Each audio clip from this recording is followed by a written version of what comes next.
All right, as Christians, we realize our God is the true God. What would you say to a secularist who wonders how biblical divine violence is any different than Islamic divine violence or jihad?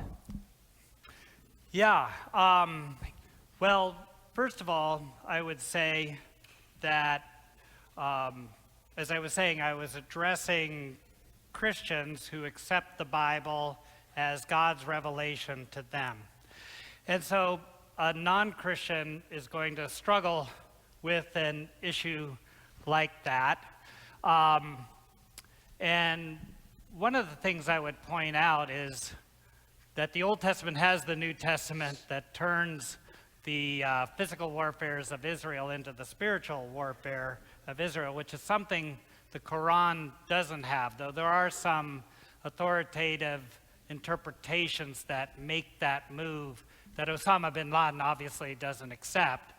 And so, well, at least comparing contemporary Christian ethics with Islamic ethics, at least among jihadists, there's a world of difference there.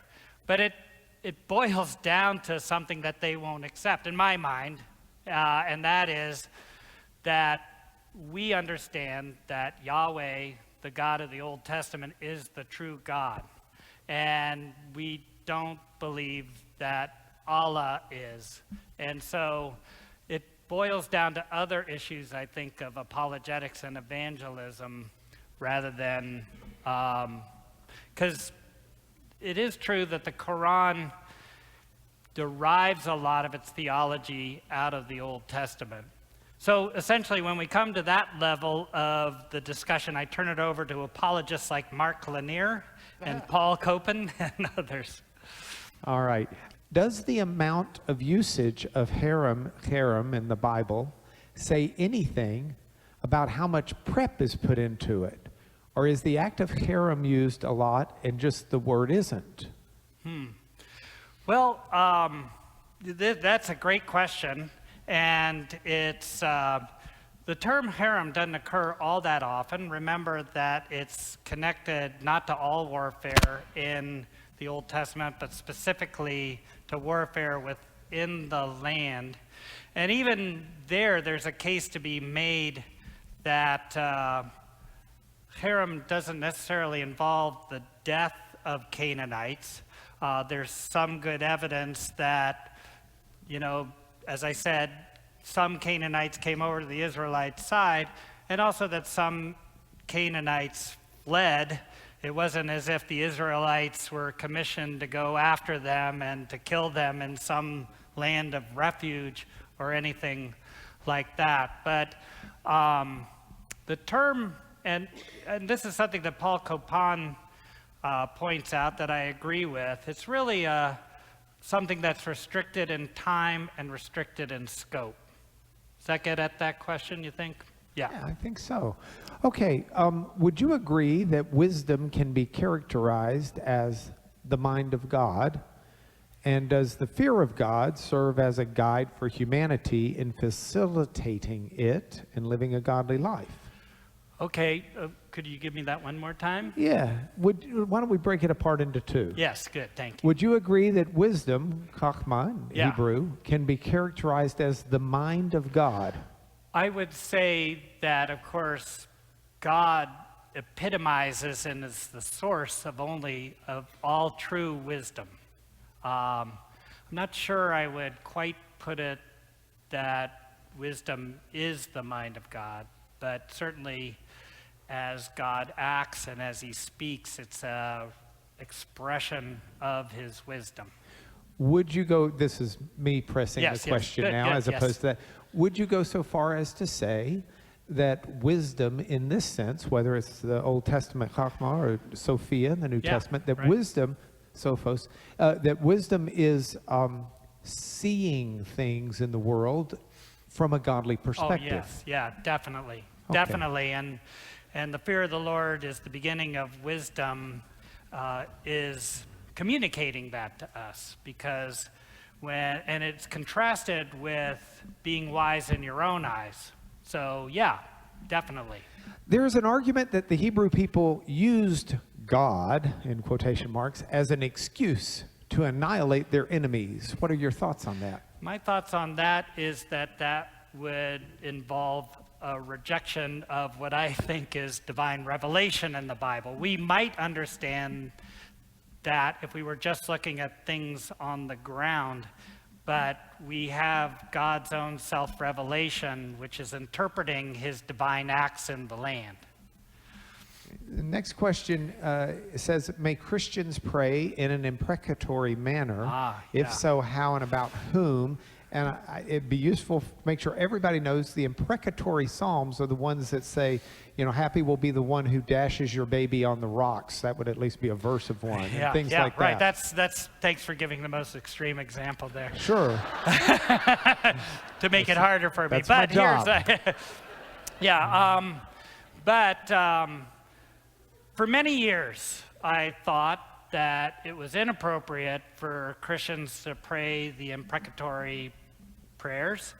I was teaching in Australia maybe 15 years ago when I was making that case, and a young pastor came up to me and said, I'm sorry, Professor, I heartily disagree with you. If I didn't have the imprecatory prayers, I surely would have killed my wife, my former wife, and the man she ran away with. Then he explained how he brought this man into his home and how that man seduced his wife and they ran off together. And he literally wanted to kill him, but he could pray the imprecatory psalms, which if you read closely, isn't saying, Lord, please give me the opportunity and the resources so I can kill that guy. What it's doing, it's saying, Lord, you kill that guy. And you're turning your anger over to the Lord. And the point is that the Psalms express all the emotions that we feel, and we turn them over to God, and God chooses to kill that person. But so that's how I feel about the imprecatory Psalms. All right. How would you explain the difference between the commandment, do not murder, and God commanding Israel to kill its enemies? Another example of the Holy Spirit killing Ananias and Sapphira. Right, by the way, that's a good example from the New Testament. I will simply say it's you must not murder. It's not you must not kill. The term is talking about the illegitimate taking of life.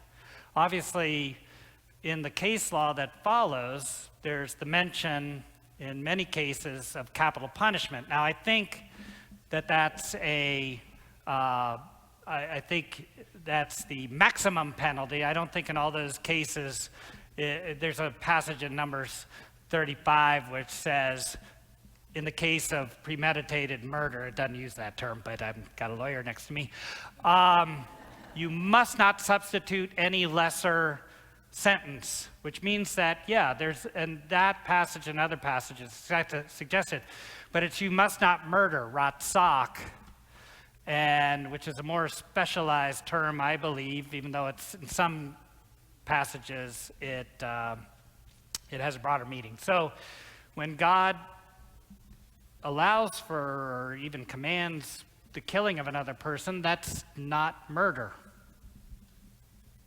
Okay. All right, we're going to try and wrap this up in about 6 minutes. We may hit a lightning round in a moment. How is God's directed violence in the Old Testament different from Islamic jihad? Well, it's different from the God who commands it. One a true God, one a false God. And so, again, that gets back to that earlier question. But on a surface level, as I say, the Quran actually is somewhat derivative from the Old Testament on certain things like this, so you'll find some similarities. All right, a couple of questions that kind of seem to get at the root of many of the others. What's the purpose of? of phases 1 through 3? Why not start with phase 4? Well, the purpose of phase 1 through 3 is to That I leave to the wisdom and mystery of God in one sense, but you know, that question could actually be recalibrated to say, well, after Adam and Eve sinned, why didn't Jesus appear then? I'm not sure I can answer that question, though there may be something, and I'm not certain about it, there may be something to the idea, and I see this clearly with certain things in the Old Testament like slavery and polygamy, where God takes the people where they are and kind of moves them in the right direction. So that there might be something to say in that way. All right, lightning round. What version of the Bible do you use? Many different versions of the Bible. I was senior translator of the New Living Translation, so I use that a lot. I use the NIV a lot. I was using the NIV tonight. So there are a lot of different translations that I would very much affirm. Okay, that was a young person's writing, is my guess. So if a young person's going to get a Bible, which kind would you tell them to get? I would honestly tell them to take the New Living Translation, not because I was very involved in it, but because it really, I think, is very clear in its translation, though accurate in terms of rendering it. The Message, which I'm also a consultant for, and the 25th anniversary edition's going to appear, I think, next year, which I like, but I think it ought to be used as a second translation. All right, at Jesus' birth, the heavenly hosts shout the newborn king's entrance into the world. Since host is military, is this passage pointing to Jesus as a divine warrior king? I think certainly hosts are God's heavenly army, the angelic army, the Lord of hosts. He's the Lord of the angelic armies. I hadn't thought about that, but I'd like to think about it more, but it's suggestive. Okay, here are the easy, quick ones. If you were President Trump's commander-in-chief, how would you advocate persecuting the war against radical Islam? Yeah.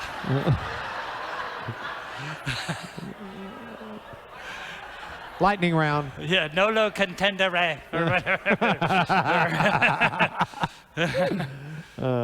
Okay, well, I will say this, that it should never be characterized as a religious war. Very good. You said Ecclesiastes and Song of Songs are the only books that don't speak of God as a warrior. What about Esther? Oh, well, that's interesting, actually. I wish we had a half hour, but the hero of Esther, the one who saves the day, is the one who is, whose name is not spoken, and I don't mean Voldemort, okay? So it's, in other words, it's God who delivers them through all those ironic reversals that take place, and everybody recognizes that.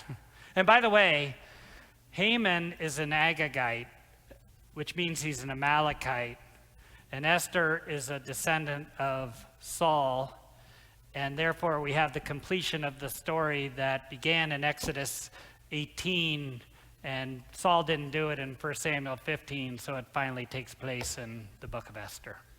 Are you familiar with Dom Crossan's work on this? No. Me either. Sorry. Not a comment like on his probably. Work. It may be brilliant. I just probably don't know. Wouldn't like it. Yeah. I know him. Oh. No, sorry. You might be a fan. How is your commentary on the Psalms different from every other commentary on the Psalms?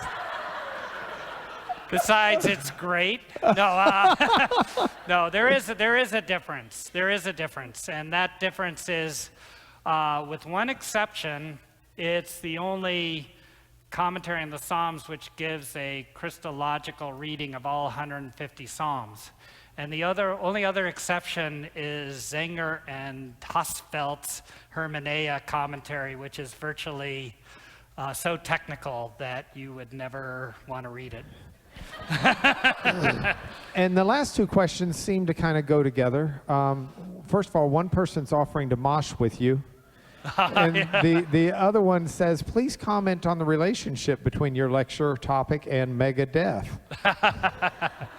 By the way, as I informed Mark over dinner, the lead singer of Megadeth, Dave Mustaine, is a fine Christian man who apparently became a Christian through Alice Cooper, at least the room. But I do have a former student at Westmont. Who teaches in Christian school in Phoenix, where he lives, and had his kid in first grade about 5 years ago. And so apparently, according to this former student, he asked his elementary school kid what he thought of his father, and it was basically, he's a little strange. But he plays the guitar really well. Yeah. Would y'all join me in thanking Tremper? Thank you.